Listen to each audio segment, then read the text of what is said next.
Selamat pagi, selamat siang, selamat sore, dan selamat malam Pak Arya sebagai dosen pengampu di mata kuliah Akuntansi Menengah 2 dan juga teman-teman yang menyaksikan. Kami dari kelompok 1 akan mempresentasikan PSAK 207 yaitu penyajian laporan arus kas. Boleh next?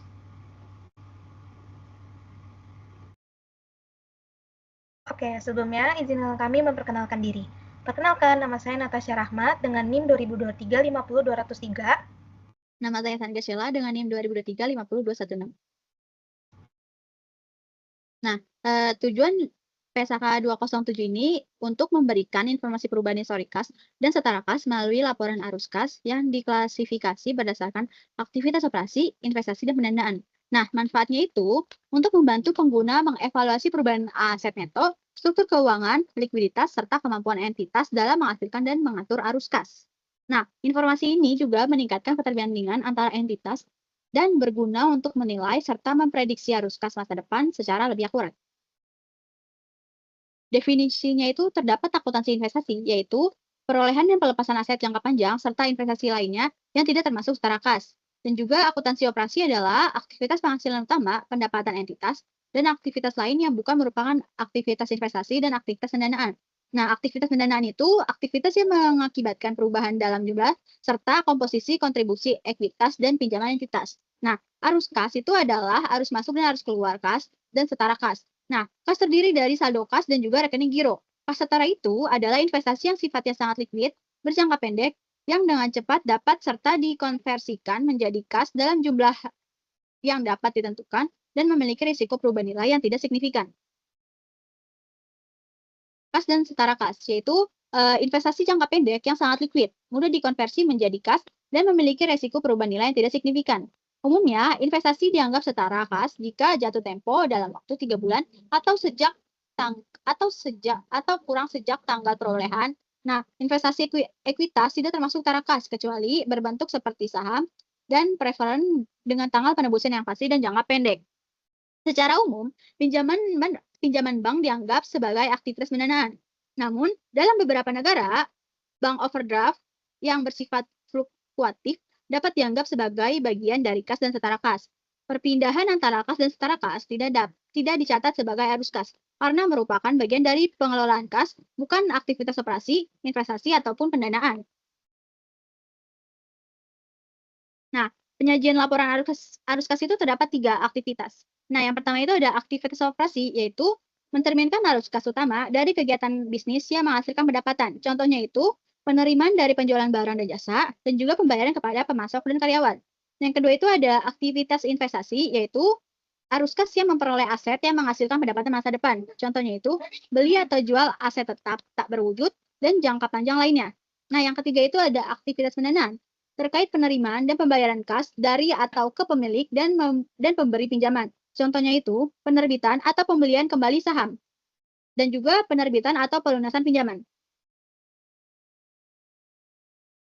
Laporan arus kas dari aktivitas operasi itu dibagi menjadi 2. Nah, yang pertama itu ada metode langsung, yaitu informasi mengenai kelompok utama penerimaan dan pembayaran kas bruto dapat diperoleh melalui catatan akuntansi entitas dan juga penyesuaian terhadap laporan laba rugi dan penghasilan konferensi lainnya. Dengan mempertimbangkan yang pertama, itu perubahan persediaan, piutang usaha dan utang usaha dan utang usaha selama periode berjalan.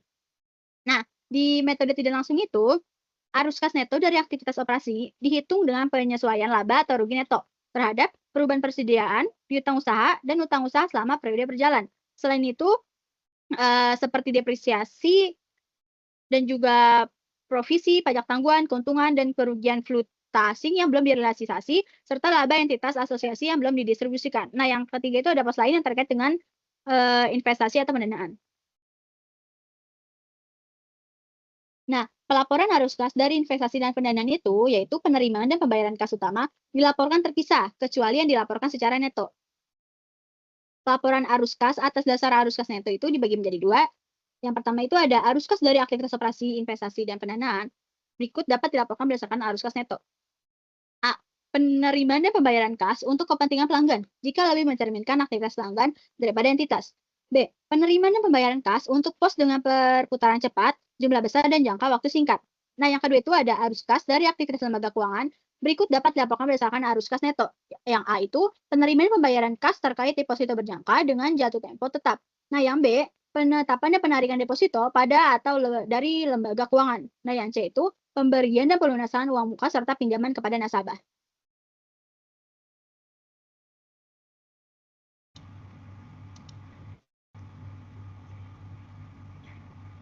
Oke, selanjutnya kita masuk ke arus kas dalam valuta asing. Ya, transaksi ini itu dicatat menggunakan mata uang fungsional entitas. Nilai valuta asing ini dikonversi ke mata uang fungsional berdasarkan kurs yang berlaku pada tanggal transaksinya. Arus kas dari entitas anak di luar negeri ini dijabarkan dengan kurs mata uang fungsional yang berlaku pada tanggal transaksi arus kas. Arus kas dalam valuta asing ini dilaporkan sesuai dengan PSAK 221 mengenai perubahan arus kurs. Keuntungan atau kerugian dari perubahan kurs valuta asing ini bukan merupakan arus kas. Namun dapat perubahan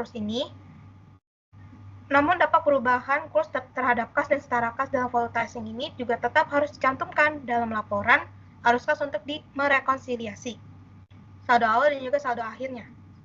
Perbedaan kurs ini disajikan secara terpisah dari arus kas operasional, investasi, dan juga pendanaan.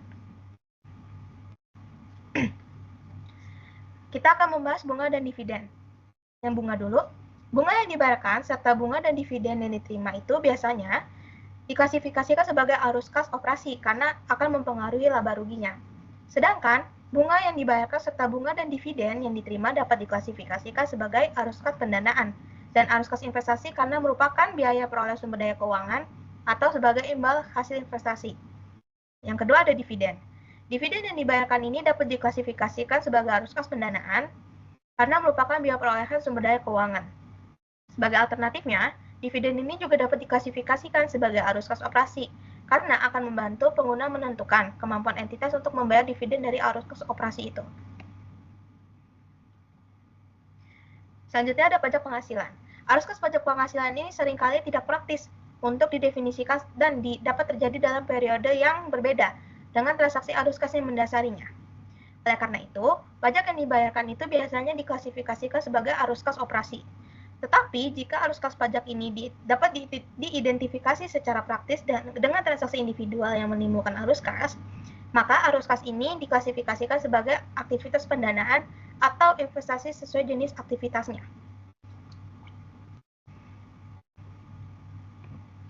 Selanjutnya ada investasi pada entitas anak, asuransi dan juga asosiasi dan juga ventura bersama. Jika akuntansi untuk investasi pada entitas asosiasi, ventura bersama atau entitas anak dicatat dengan metode ekuitas atau biaya, maka investor itu akan membatasi laporannya dalam laporan arus kas hanya pada arus kas yang terjadi antara investor dan juga investinya. Contohnya di sini ada juga dividen dan juga uang muka yang diterima.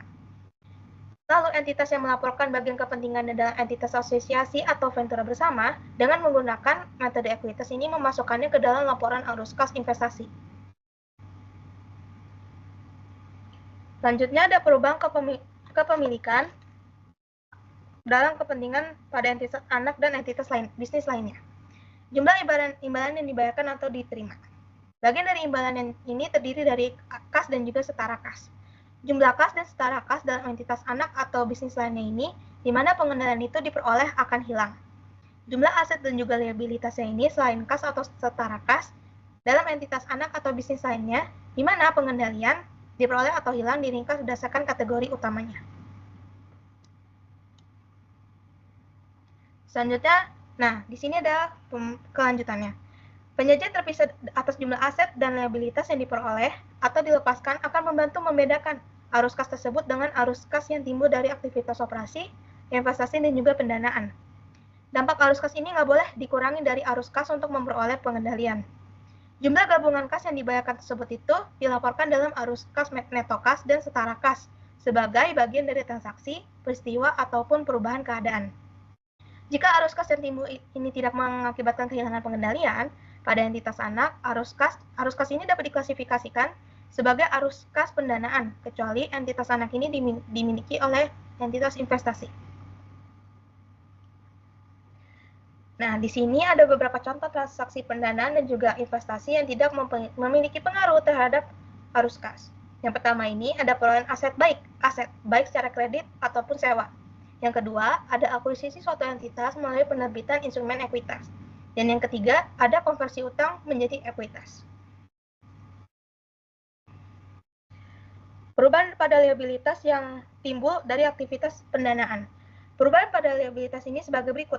Yang pertama, ada perubahan dari arus kas pendanaan, perubahan yang timbul dari perolehan atau kehilangan pengendalian entitas anak atau bisnis lain, dampak perubahan tingkat kurs valuta asing, perubahan pada nilai wajar, dan juga perubahan lainnya. Boleh next?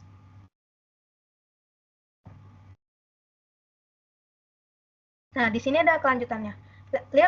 Liabilitas di mana arus kas atau arus kas masa depannya akan diklasifikasikan pada laporan arus kas sebagai arus kas dari aktivitas pendanaan. Nah, di sini ada satu cara untuk memenuhi syarat dari perubahan pada aktivitas pendanaan, adalah menyediakan rekonsiliasi antara saldo awal dan juga saldo akhirnya pada laporan posisi keuangan untuk liabilitas yang timbul dari aktivitas pendanaan.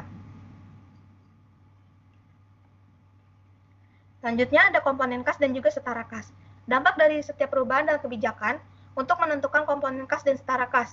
Sebagai contoh, perubahan dalam klasifikasi instrumen keuangan yang sebelumnya itu diperlakukan sebagai bagian dari portofolio entitas. Ini dilaporkan sesuai dengan PSAK 208 yang membahas kebijakan akuntansi, perubahan estimasi, akuntansi, dan juga kesalahan.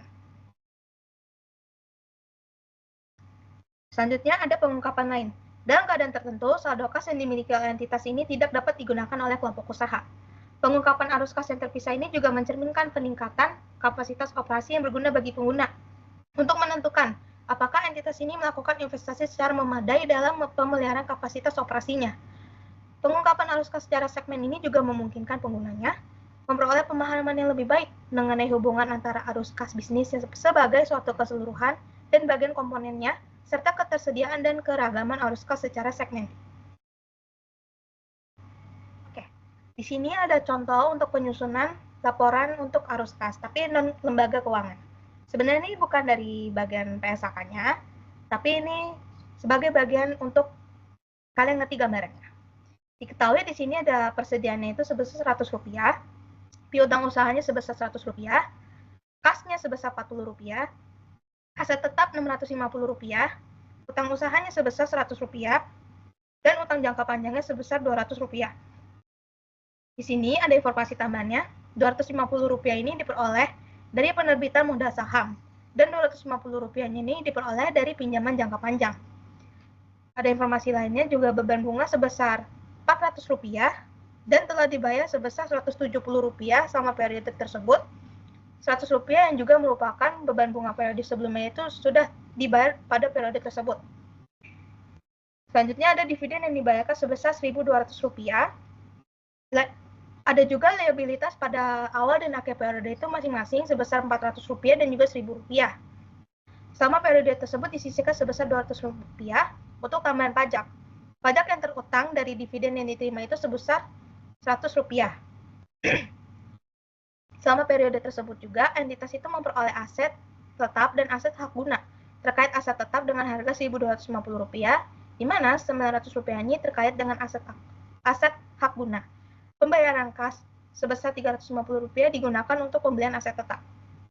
Pabrik dengan nilai buku Rp80 dan akumulasi depresiasi Rp60 ini dijual dengan harga Rp20. Piutang usaha pada akhir 2022 termasuk bunga piutang sebesar Rp100. Nah, dari informasi tambahan tersebut bisa kita buat untuk laporan laba rugi dan juga laporan posisi keuangannya. Yang pertama kita bahas dulu laporan laba ruginya. Berdasarkan informasinya juga, kita di sini dapat pendapatannya itu sebesar 30.650 dengan beban pokok penjualan itu sebesar 26.000. Lalu kita kurangkan untuk mendapatkan laba brutonya sebesar 4.650.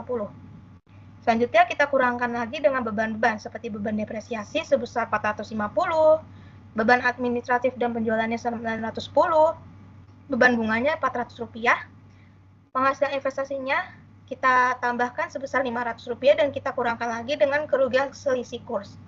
Dari perhitungan tersebut kita dapatkan laba sebelum pajaknya, yaitu sebesar Rp3.350. Lalu kita kurangkan lagi dengan pajak penghasilannya sebesar Rp300. Dan kita dapatlah laba netonya sebesar Rp3.050. Nah, kita bisa lihat di sini juga ada laporan posisi keuangan di akhir tahun 2022. Nah, di sini di laporan arus kas ini kita mengenal dua cara untuk penyusunannya. Yang pertama itu ada laporan arus kas dengan metode langsung dan juga laporan kas secara tidak langsung. Nah, di sini ada yang sebelah kiri ini ada laporan arus kas yang disusun dengan metode langsung. Sedangkan yang di sebelah kanannya itu laporan arus kas yang disusun dengan metode tidak langsung. Boleh next? Selanjutnya itu ada perolehan pengendalian atas entitas anak, yaitu terdapat kas Rp40 dan persediaan Rp100, piutang usaha Rp100 dan aset tetap Rp650. Utang dikurang dengan utang usaha sebesar Rp100 dan juga utang jangka panjang sebesar Rp200. Nah, total harga belinya itu jadi sebesar Rp550. Dikurangi dengan kas dari akuisisi entitas anak X sebesar Rp40. Jadi arus kas neto untuk perolehan pengendalian itu sebesar Rp550. Nah, yang kedua itu ada aset tetap, yaitu selama periode kelompok usaha memperoleh aset tetap dan aset hak guna terkait aset tetap dengan nilai gabungan Rp1.250, di mana Rp900 itu terkait aset hak guna, pembayaran kas sebesar Rp350 digunakan untuk membeli aset tetap. Nah, kas dan setara kas itu terdapat kas dan saldo bank kas itu di tahun 2022 sebesar Rp40 dan di tahun 2021 sebesar Rp25. Investasi jangka pendek di tahun 2022 sebesar 190, di tahun 2021 sebesar Rp135. Nah, jadi kas dan setara kas yang dilaporkan sebelumnya sebesar Rp320 dan Rp160. Dampak perubahan kurs valuta itu di tahun 2022 itu tidak ada, dan di tahun 2021 itu minus Rp40. Nah, jadi kas dan setara kas dinyatakan kembali sebesar Rp230 dan Rp120.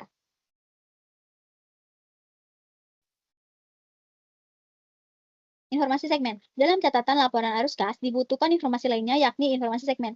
Jumlah periode sebelumnya disyaratkan untuk disajikan sesuai PSAK 201.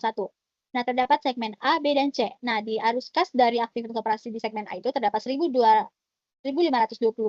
Di segmen B itu terdapat minus Rp140, dan di segmen C itu Rp1.380. Di aktivitas investasi itu di segmen A terdapat minus Rp640, di segmen B Rp160, dan di segmen C itu minus Rp480. Di aktivitas pendanaan itu di segmen A itu terdapat minus Rp570, dan segmen B itu minus Rp220. Di segmen C itu terdapat minus Rp790. Nah, jadi totalnya itu terdapat di segmen A terdapat Rp310, di segmen B terdapat minus Rp200, di segmen C terdapat Rp110. Rekonsiliasi liabilitas yang timbul akibat pendanaan. Nah, di tahun 2021 itu terdapat pinjaman jangka panjang sebesar Rp1.040 dan arus kas itu Rp250.